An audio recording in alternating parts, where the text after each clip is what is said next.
To get the pitcher plants, you normally would have to plant a pitcher pod, but that means you'd have to sit here and plant them yourself. Same story if you also want to get the torchflowers, because villagers won't actually plant them. Hello there, Ray here, and I'm designing an automatic farm for everything in the game of Minecraft. I wanted villagers to plant the new torchflower seeds as well as the pitcher plant pods.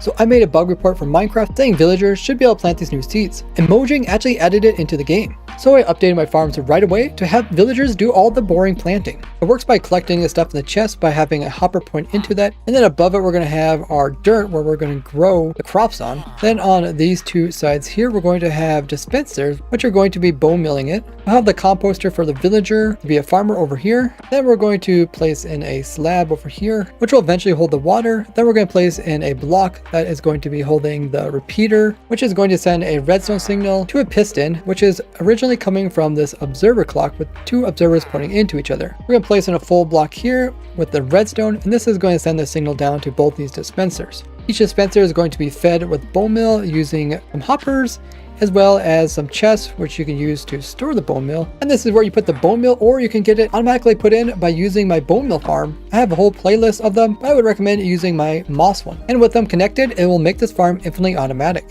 Now you want to come in and continue the power going in this direction. Then after this solid block, we're going to come over and place a solid block right beside it with the redstone dust on top. This is going to be powering the sticky piston, which is going to be moving at a slightly slower speed than the initial observer clock. Now we just come in here and place in a gate, and the gate's used to crush the plants which are grown atop of this farmland. But we don't want the farmland to dry out, so we're going to come on the backside over here, and we're going to place in a block over here, and we're going to waterlog this slab here, and this is going to put water close enough to the farmland to keep it moist. So now we have all the working parts. We just need to have a villager in here. We're going to keep the villager from walking away by placing in some glass like so.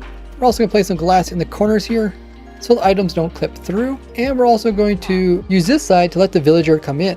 So just by connecting this up with the ground, the villager will eventually try to come over here to work in the workstation, or you can move over using a boat. But once they get close, you can go ahead and push them in and close this off and make sure they turn into a farmer. Once they become a farmer, you can push them over to the farmland part, and then you can go ahead and stack up and close that part off as well. And the villager will continue to be a farmer. Now just make sure the dirt is farmland and you're ready to close off the villager with some blocks above it. And now we can give the villager some crops through this corner over here. So I'll give it some pitcher pods as well as torchflower seeds. And you can see the farmer will automatically pick them up and start planting them. Once they're planted down, the two dispensers will bone meal them. For the pitcher plants, it takes 2 cycles of bone milling before it grows completely, where the torchflowers will grow up instantly.